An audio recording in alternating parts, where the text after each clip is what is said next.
The great German philosopher Arthur Schopenhauer once said, "The world is my canvas and humanity its picture." And in this episode, we are going to see how he exposed the trinity of pain, love, loneliness, self. Hi everyone, welcome back to another episode. Let's take a deep dive into the mind of one of Germany's most notorious philosophers. Arthur Schopenhauer was born in Danzig, now known as Danzig, on February 22, 1788. His father, a wealthy grain merchant, wanted his son to follow in his footsteps, but Schopenhauer had other plans. He wanted to pursue philosophy. According to Schopenhauer, love is a manifestation of the will to live. He argued that the will to live was the root of all suffering, and love was simply one of its many manifestations. In fact, Schopenhauer was so pessimistic about love that he even claimed it was better to be alone than to be in a bad relationship. To answer that question, we need to look at his final idea, the concept of self. For Schopenhauer, the self was nothing more than the product of our perceptions and our intellect. He argued that we do not have a soul or a mind that is separate from our body, but they do offer us a valuable perspective on the human condition. Schopenhauer's thought experiment shows us the importance of compassion, the dangers of unchecked desire, and the need to detach ourselves from our base selves if we want to achieve true happiness. He may have had a pretty bleak view of love, loneliness, and self, but he also showed us a way out of the darkness. If we can learn to detach ourselves from our desires and treat others with compassion, we can begin to see the world in a new light. Rather, our mental states are simply the result of physical processes in the brain. What are your thoughts on Schopenhauer's theories? Do you think he was right about love, loneliness, and self? Let us know in the comments below. We hope you enjoyed this episode and learned something new. If you did, don't forget to leave us a like and subscribe so you never miss an episode. Thanks for watching, and we will see you next time. Furthermore, he claimed that the self was not a stable, unchanging entity. Rather, it was constantly changing and evolving as our perceptions and experiences change. As he famously wrote, "A single man has full of his heart only the single string that sometimes will break." He believed that we were motivated primarily by our base desires, and that we were incapable of true love, friendship, or compassion. He recognized the futility of trying to satisfy our desires and the importance of detaching ourselves from them. He also saw the interconnectedness of all things and the importance of compassion. Unfortunately, Schopenhauer's philosophy was largely ignored in his own lifetime. It was only after his death that his ideas began to be studied and debated. Today, he is considered one of the most important figures in the history of philosophy, and his ideas continue to influence thinkers today.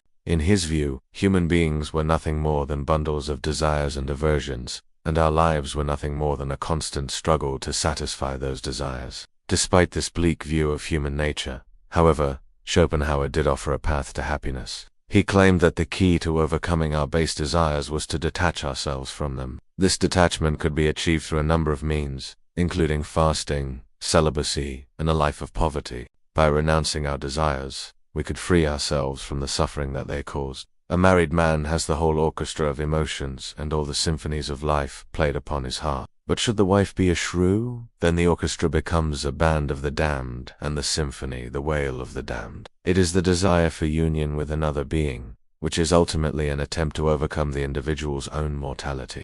However, love is ultimately unsatisfying because it always ends in disappointment. As Schopenhauer wrote, "In love, as in all other matters, we expect an effect proportionate to the cause employed, but we are never so happy as to get what we expect. This is because the object of love is always idealized in our minds. We create an image of the perfect lover in our own minds, but no human being can ever live up to that ideal. Consequently, love inevitably ends in disillusionment." Although he studied law at the University of Göttingen, he soon abandoned that field for something more intellectually stimulating. After traveling throughout Europe, he settled in Berlin in 1820 and published his first book, The World as Will and Representation. For Schopenhauer, loneliness was not merely a feeling of being isolated or detached from others. Rather, it was a fundamental condition of human existence. According to him, every individual is fundamentally alone, and there is no way to overcome this fundamental aloneness. This is because, as Schopenhauer argued, we are all driven by our own selfish desires and interests,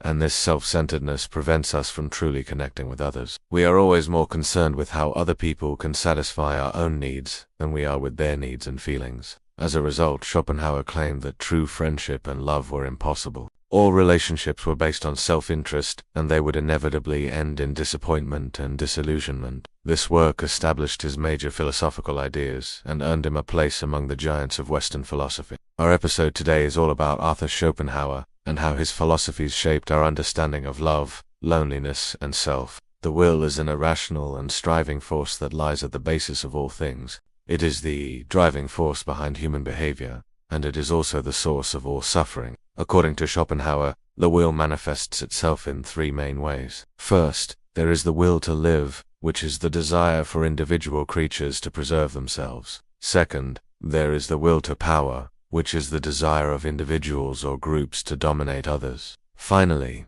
there is the will to pleasure, which is the desire for immediate gratification of one's desires. These three forms of the will are constantly in conflict with each other, and it is this conflict that leads to suffering. We will be exploring his thoughts on these matters, trying to answer some of the questions he left unanswered. So grab your thinking caps, everyone, and let's get to it. Before we can talk about the philosophies of one of Germany's greatest minds, we need to learn a little bit about the man himself. Arthur Schopenhauer believed that the world was governed by a single force, the will. So what does all of this have to do with love, loneliness, and self? Well, everything. Stick with me here. Furthermore, Schopenhauer believed that love was the source of much human suffering. It seems like Schopenhauer had a pretty bleak view of love, but he had an even worse view of loneliness. But if love and friendship were impossible and all relationships inevitably ended in suffering, then what was the solution? What was the key to happiness according to Schopenhauer? Given this understanding of the self, it should come as no surprise that Schopenhauer had a rather low opinion of human beings. In essence,